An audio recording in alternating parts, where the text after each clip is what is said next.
We continue to track that atmospheric river in the Pacific Northwest that's forcing flash flood emergencies and evacuations in Washington state. Heavy downpours breaking at least 2 levees. Those breaches and the ongoing flood threat has emergency teams and officials working round the clock to rescue stranded residents and call for safety.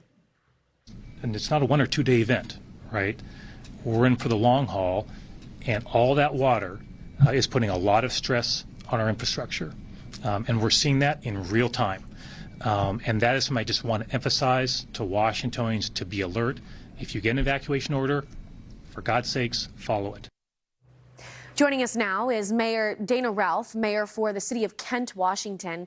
Mayor, thanks so much for joining us, especially under the circumstances. I can only imagine how busy you are right now. But it's been multiple cities in King County affected, including yours of Kent. So what can you tell us about the extent of the damage you've seen so far? So we are seeing continuous pressure being put on the levee system. What came out yesterday was a breach in the city of Tukwila, just to the north of us. As those breaches occur, that's when we start to have to look at evacuations and things like that. I think our biggest challenge right now is balancing what's happening on the ground and the level of information that our residents and businesses are receiving. Yesterday, it was put out as a flash flood warning, and that was actually not the case. There was a breach, water was flowing, but I think when you use the word flash flood, it causes people to feel like there's going to be a wall of water coming. And so the amount of panic and concern that was created was really more dangerous at that point than the water coming from the levee. Yeah, I mean, I can understand that where folks jump into action, especially considering some of the levee breaches, especially the one this morning, was so early in the morning. There's that level of panic when you get woken up in the middle of the night from an alert like that. Some other big issues that we're tracking out are road closures, especially across U.S. Highway 2. That's one of many that still remain closed. Do you have any updates on roads, especially as we get closer to the weekend? Folks are likely traveling with Christmas and Hanukkah ongoing right now.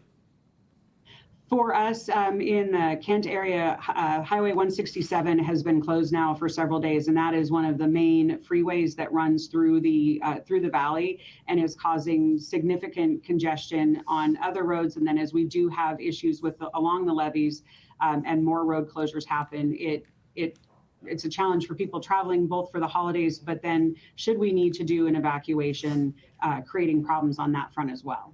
Yeah, I mean, that's something that we've seen a lot with hurricanes as well. So many folks trying to get out of their area. It's a bottleneck, and you can have standstill traffic for hours when you're trying to seek safety. The president actually activated an emergency flood declaration, and we've seen the National Guard on the ground responding to some of the flood emergencies that we've had. What does federal aid look like from your standpoint, and what have you been hearing on the different networks and agencies that are coming in to help with the response efforts? Across the region, we've been very grateful for the National Guard, for FEMA on the ground. We've seen examples of that this morning in the city of Pacific, that second levee breach. So we are very grateful for that emergency declaration. The second piece of that is going to be the financial assistance once we get through this. And I know that our governor is working very closely with the administration on finding ways to make sure that when the time is right to submit for that reimbursement. Our crews are all working 24 hours a day. We know that the levee system is going to need significant repairs. The freeway system, things that have been underwater now for a week and probably another 10 days out into the future. So really, really hopeful for that partnership. Yeah, it's a wonderful thing when you have everybody working together to help respond to disasters like these. Within the coming days, you guys have more rain. What is the message you want the people of Kent or anybody across the Pacific Northwest to know right now and how they can keep themselves, their families, and their neighbors safe?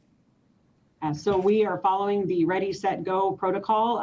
We are asking that everyone remain ready, thinking about what would happen in case of an evacuation, being prepared, paying attention to those alerts.